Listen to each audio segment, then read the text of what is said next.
Hello, this is the Green Corn Rebellion Show. I'm Gregory Harden II, and today I am here with Blake Aguirre, who is a candidate for the state senate in District 22 in for Oklahoma State Senate. How are you doing today? I'm doing well. How are you? I'm doing all right, as good as I can be as a fellow young candidate running in a red seat in a red state in a district being a Democrat. Well, Um, yeah. So, whoa, whoa, whoa, whoa, whoa! Stop what you're doing. Okay. If you like this video and you like the other content on my channel, please hit the like button on this video. Also, go hit subscribe like right now. And also, when you hit subscribe, click the bell so you can get notifications whenever I put out a new video. So, thanks. All right, enjoy the rest of the video. So, first question I have here is where are you from and where did you grow up? so I was born in Ardmore, Oklahoma, which is south of where I stay in Edmond, close to Texas. And then growing up, we moved a lot because my dad was stationed in the military until I was like 8. So we lived in California for a little bit. Then we moved back to Oklahoma to be with family when he got out. And then starting in 7th grade, we moved to Medill, where my parents originally graduated high school. And from 7th grade until senior year of high school, that's where I graduated from. And then I moved up to Norman to start at OU, where before I transferred to UCO, which was summer or spring of 2018. All right. And you said which high school did you go to or graduate Medill, from? Say Medill, what? Medill? Okay. Medill. Yeah. It's in the Lake Texoma area. Oh, okay, because I was like, where is that? I know I've heard that before. Where's that? Yeah, so it's between That's Ardmore and Durant. that's interesting. So you grew up Whereas, in what they call Little Dixie.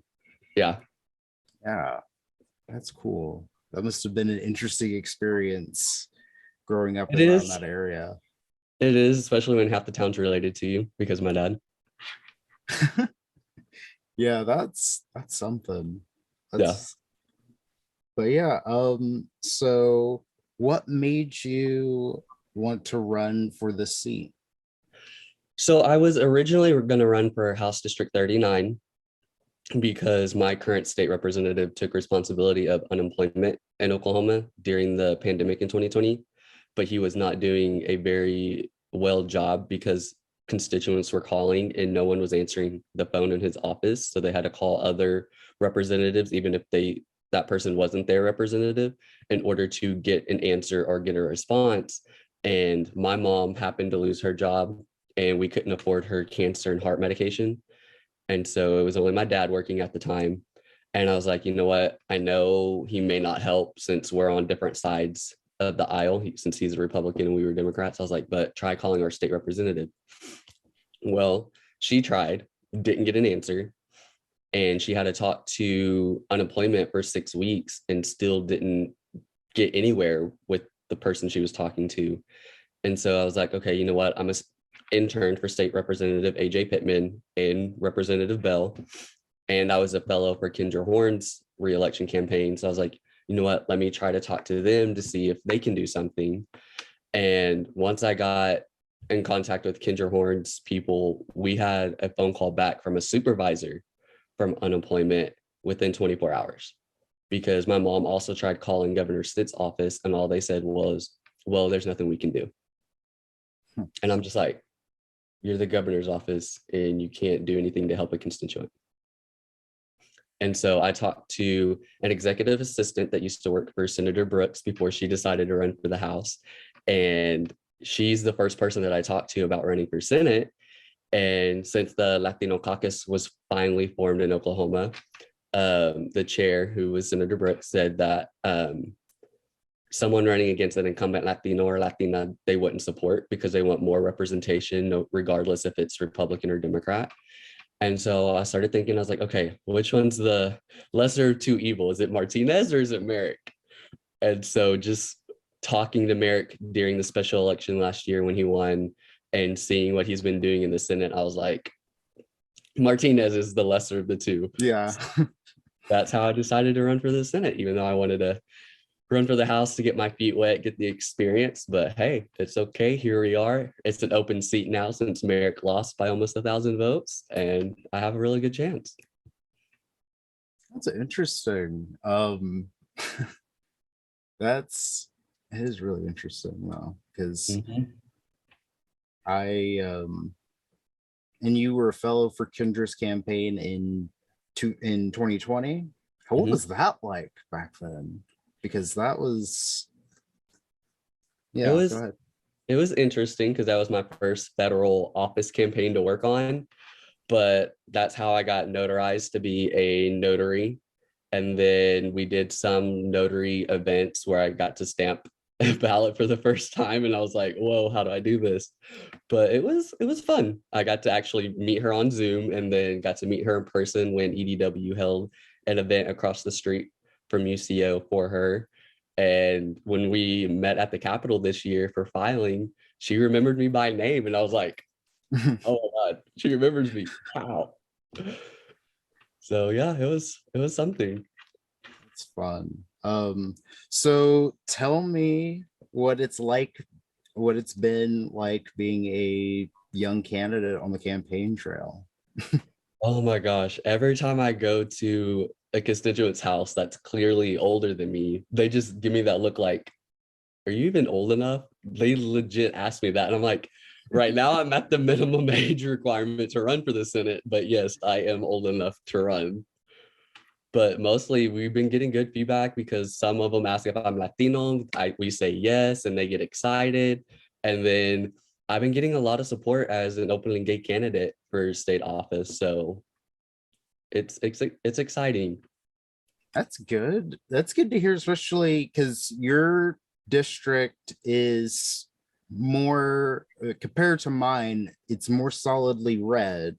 Mhm. So it's more solidly conservative. So that's kind of a good thing to hear in your district, coming from your district, because I wouldn't have expected to hear, I mean, at least not nowadays compared to what I've heard from, Mhm. the Republican candidates running in that seat. But yeah, like I've had that similar experience too when knocking doors. People will say to me like, "Hey, you're in college? Are you sure you didn't just start college or just graduate Mhm. high school?" I'm like, no, I've been out of high school for some years now. Yeah, I think it's because they don't know the requirements to run in Oklahoma. And that's That when I'm like, too. yeah, just to be a state rep, all you have to be is 21, and then state senator is 25.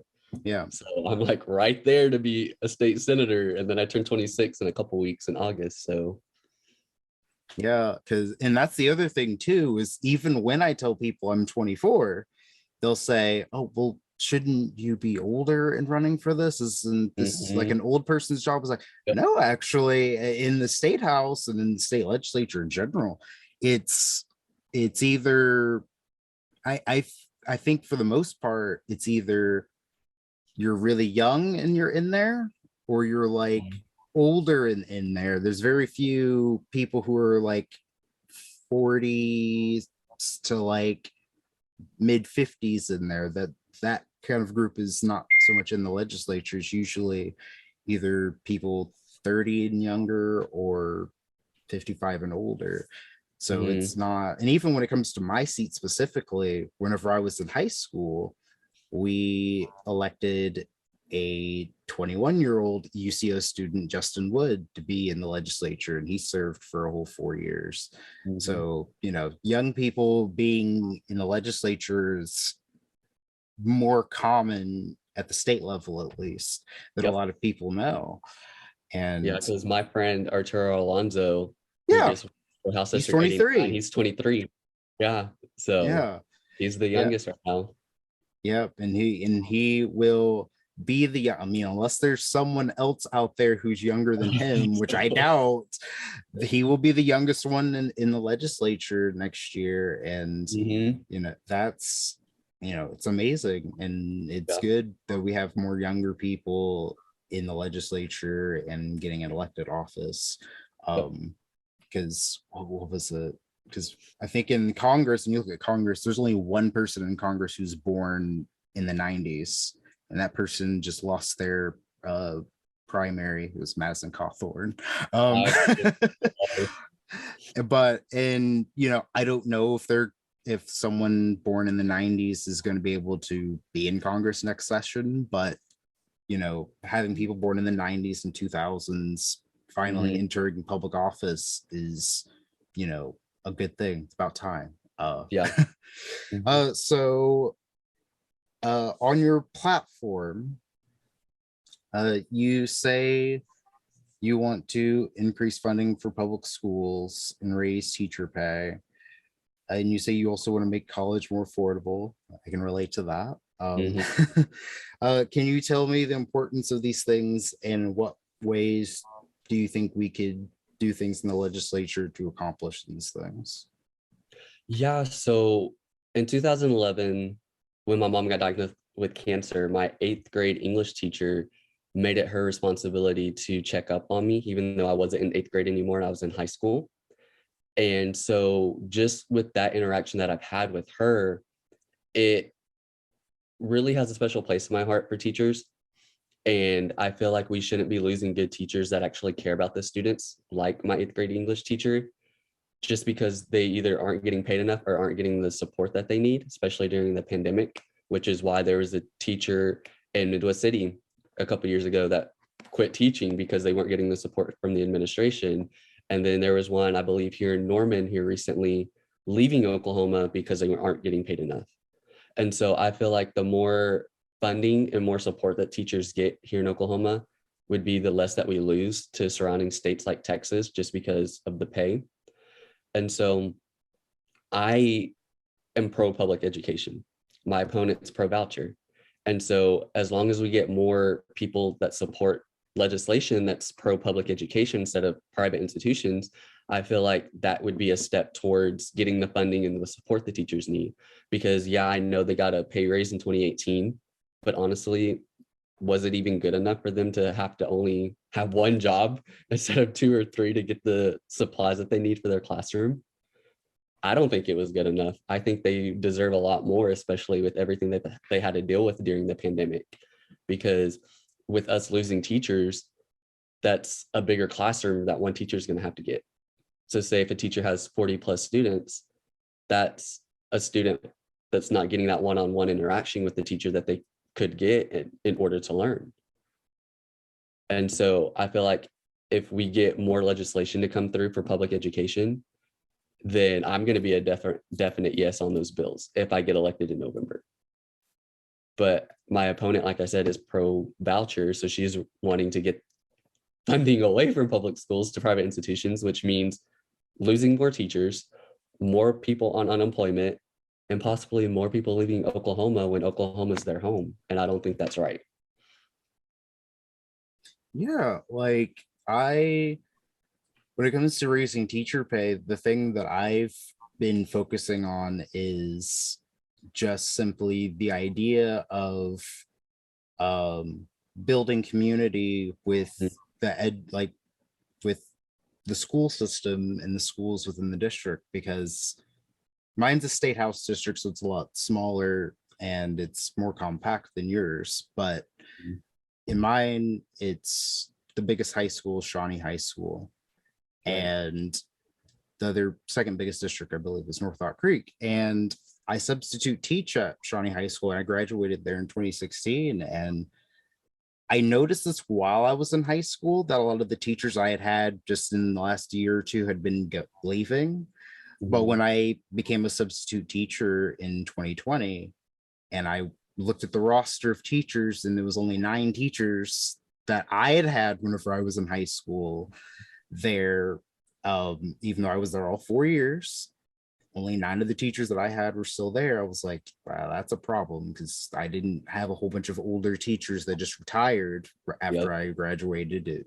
And I know some of these people and still have contact with some of those teachers that left. And it was about pay. Like some of them have left the state entirely. They didn't just move to a different place in Oklahoma.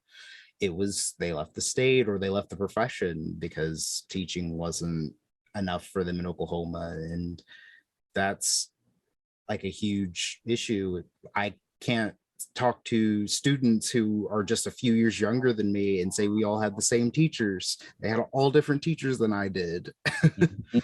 So, but yeah, and then when it comes to college affordability, um, the uh, that's also I also kind of tie it to the teachers thing, because if a teacher has to take out a lot of student loans and they don't see it, you know, as a viable thing to stay here in Oklahoma, to have those to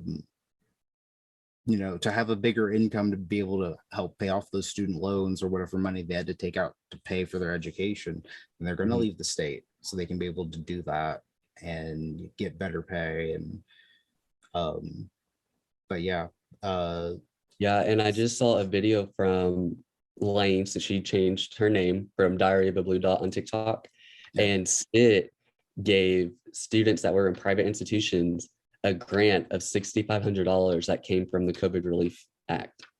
Honestly, that could have went towards public educations to universities for scholarships for students instead of just giving it to kids just because they're in private institutions. Like that was, in my opinion, a waste of money, honestly, that could have, like I said, went to public education. yeah. And that's separate from the money that they used. What was the I can't remember what the number was, but it's separate from the money that they used to give to that private school in Florida or whatever with Ryan Walters. Is that separate from that money, or is that in a part of that whole thing too? Remember, do you know what I'm talking about? I haven't heard that one. I just know he's Okay. giving the Yeah. students that are in like private schools, such as Mount St. Mary and Bishop McGinnis, Yeah. $6,500 grants out of the COVID relief fund. Yeah. it's it's insane. Mhm. And on your platform, you also talk about criminal justice reform. What are some things you'd like to see happen in our state to continue the work we've done on criminal justice reform? So yeah, my stance on criminal justice, I'm wanting to get nonviolent criminal offenders out of jails and prisons. So that's people that can't pay off their traffic violations, their tickets, getting stopped for having marijuana, unfortunately, and getting them possibly on ankle monitors or through programs in order to get the taxpayer dollars back to Oklahoma to either help our state economy's deficit, help the homeless population that we have in Oklahoma, help our veterans to improve the VA hospital, for example, because I volunteered there once while I was at UCO. Honestly, didn't get the best impression of it. So I definitely believe that we can improve it, or that money could go to education as well. And so it's just little things like that, because it costs Oklahoma taxpayers $64.42 per day for a nonviolent offender. Nonviolent offender. Or if you look at it per year, it's $23,513.33 or 30 cents per year for having the nonviolent offender in jail or prison. So honestly, that money, like I said, homeless population, veterans, education, helping our economy's deficit. And so it's just things like that. Yeah, and when it comes to that, I've also been talking about state question 780 and 781 from Mhm. 2016, where 780 was we classify having uh, uh, certain substances like weed under make it a misdemeanor as opposed to a Mhm. felony, and then the money that we use from that 781 was supposed to be go towards rehabilitation, Mhm. and we don't really know where the money for that actually is going. And Exactly. that's something that I bring up a lot whenever I talk about criminal justice reform, because you know our our opponents, my opponents Mhm. specifically, because they're an incumbent, they're in the majority and they're not bringing this up, and they're the ones that are crafting the budget supposedly. So Mhm. Well, it's yeah. just like the question that we had in Oklahoma County to increase the jail size, they're not saying how much it's going to cost, how long we're going to have to pay for it, where the money's coming from to build a bigger jail. And honestly, they're just wanting a bigger jail to put people in there who are going to have an abortion. Honestly, that's my opinion, which Yeah. is flat out ridiculous because abortion is healthcare. So, Yeah.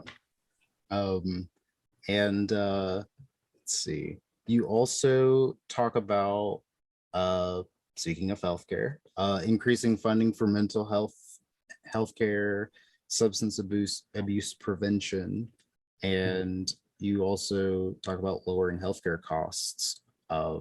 So first, talk about the importance of mental health care and why we need more funding for it, and also talk about what we can do to possibly lower healthcare costs in the state of Oklahoma. yeah, so I always practice good mental health with my friends and stuff because, as a fellow college student, teachers are always telling us when we're studying to take a 5-minute break to recuperate and rest our brain. And so I always practice in college stepping away, taking deep breaths, and focusing on me for a few minutes. And so when it comes to mental health, I think it's very important to be practicing that because if you're not having good mental health, are you going to be able to function throughout the day, especially if you're at work? So I feel like we could have better programs for mental health, funding more mental health, especially because I heard that Oklahoma actually cut the funding for mental health. And I definitely don't think that's right because if you look at it, sometimes cops here in Oklahoma are getting called to people who are having a mental health issue. And that's how they're getting shot most of the time because the police officers aren't getting trained on how to de-escalate the situation. And so if we can have more funding for mental health, that's more programs, more beds for people to get treatment on.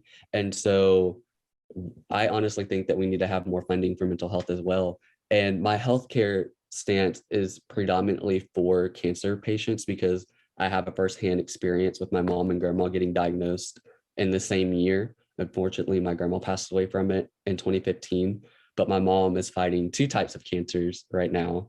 And so having to see them go through that and know how much treatment cost is, I'm trying to find a way to help cancer patients in order to decrease the cost for chemo and radiation. Because ever since 2011, my family and I have been selling fireworks to help raise money for cancer patients. And my dad witnessed an elderly person get turned away from treatment because they couldn't meet their copay. And so he went to the bank and took out a loan, even though he didn't know the person.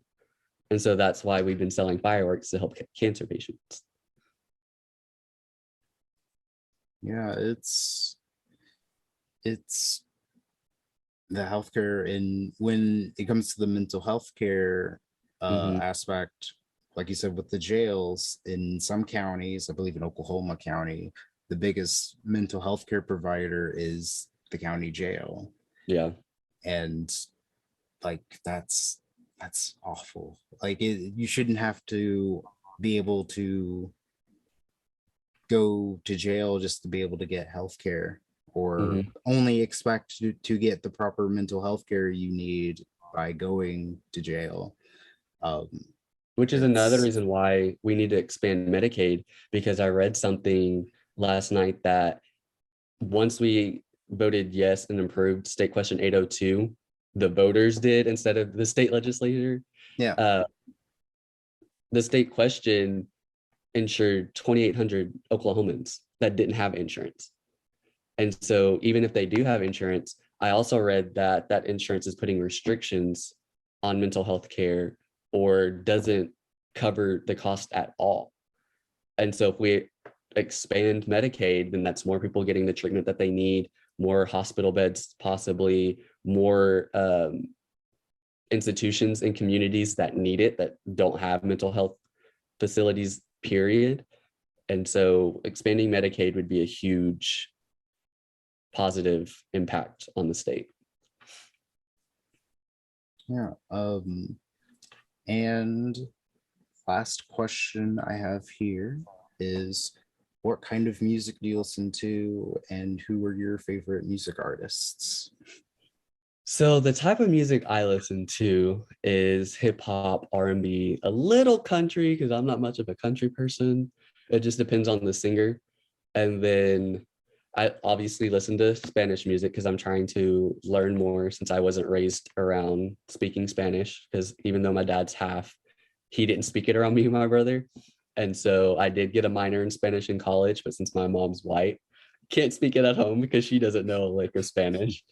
So I listen to Spanish music, predominantly Prince Royce, Selena. Selena has been a huge impact for the Latino community. She still is to this day. And so yeah, it's just mainly Selena, Prince Royce for the Spanish, and hip hop and R&B. Mhm. What hip hop artists do you like? Oh man, so I really like Ariana Grande. Her vocals are just out of the world. I listen to a little bit of Lizzo, specific songs. Um, I mainly listen to female singers because the males, they're if you ask me. I like singers that can do the long vocals. So yeah, mainly those two. Well, thank you so much for coming on. Where can we find you on social media, and what is your campaign website?